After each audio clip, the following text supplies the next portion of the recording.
Does your E46 BMW have a little bit of steering play like this? Have you looked at your tie rod ends and those are good? Have you looked at your ball joints and those are good? Well, then your problem might be this. Let me show you how to replace it. This is a steering coupler.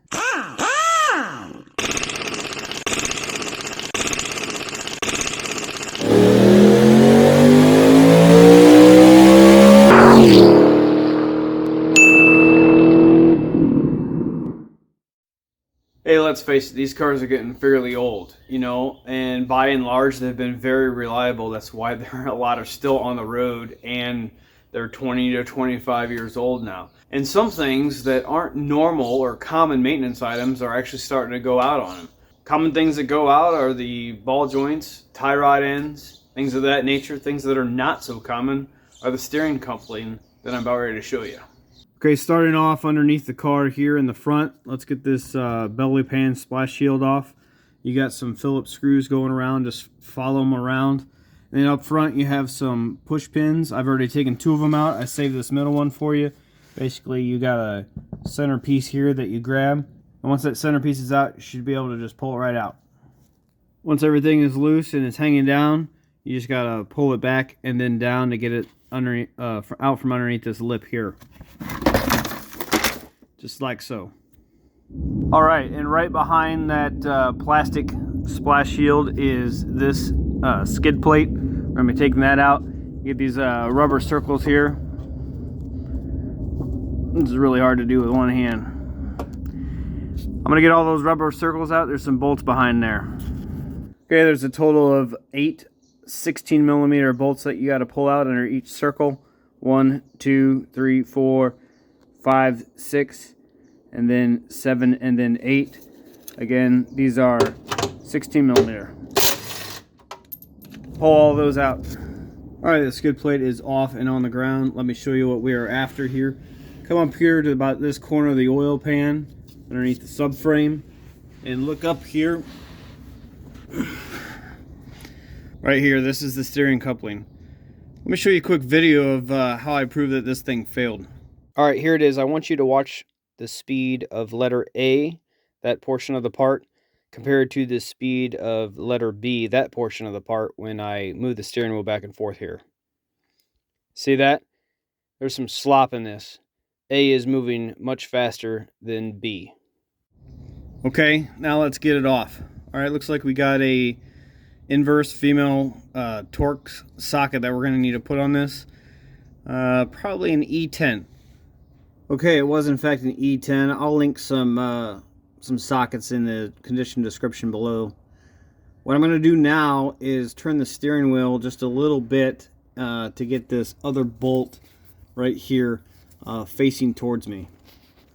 Okay, there we go. Basically all I did was turn the steering wheel to the right, basically from the noon position to the 3 o'clock position, and I got this bolt, at least on my car, that's how it was, and got this bolt facing me. Now, it looks like it's got a piece in here that'll keep the orientation absolutely correct, but just to make doubly sure, really look at this orientation. There's a lot of splines on the input here to the steering rack. If you get these splines off at all, your steering wheel is going to be off clock. That means you're going to be going straight down the road and your steering wheel might not be totally straight, okay? Your alignment won't be off, but your steering wheel will be. So let me pull this bolt out here and make a good note of the orientation of this thing. Okay, I've got this bolt about 75% of the way out. What I'm going to do is I'm going to leave this extension on here on that socket. I'm going to whack the end of this extension a couple times with a hammer just to shock this thing at least a little bit loose. It's been on here for 20 years, pretty much. Alright, as you can see, it's on its way off. Basically what I'm doing is I'm just getting a 1/4 inch extension over here, hitting the end with a hammer lightly. Not have to do big whacks, just a lot of little taps. Just work it off. Alright, it's off. And let me just show you exactly what I'm talking about here. I got it in the vise, got this thing all nice and cinched down so the vise cannot move. Grab the top of this here. You see that play?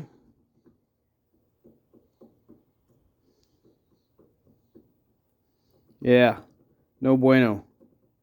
Let's get the new one on. Okay, here's the new one. For ease of getting it on, I put some grease on the splines and some grease in this end as well. I also decided to go ahead and put a punch in here, a wedge punch, just to spread this a little bit. Then I'll take this punch out and put it on. Okay, we're about halfway on here. What you want to do is slide it onto the shaft first, basically as far as it'll go. Work it on here, and then once the hole lines up to the slot, put your bolt in and tighten it down. Now we just got to move this shaft back a little bit. You can see that there is a valley in this shaft where the bolt will ride through. That valley is up here. It needs to be back here. Alright, it is slid back. Now you can see the valley is in line with the bolt hole. Now I will go back up top and move this steering wheel from the 3 o'clock position back to noon. Alright, moved it back to noon. Put the bolt in. Tightened it down. Now let's just get the skid plate back on, the belly pan back on, wheel on, lower this thing down and see how it feels. Alright, taking this thing for a test drive. The play and the steering is gone. It's immediately responsive. This was a great result. Hey, thanks for watching. I really appreciate it. If you liked the video, give it a like. Put a comment down below if you think I could have done something a little bit different, or if you got a question, I'll do my best to respond and answer. And if you haven't subscribed, please do so. It's free to you. All right. Catch you next time.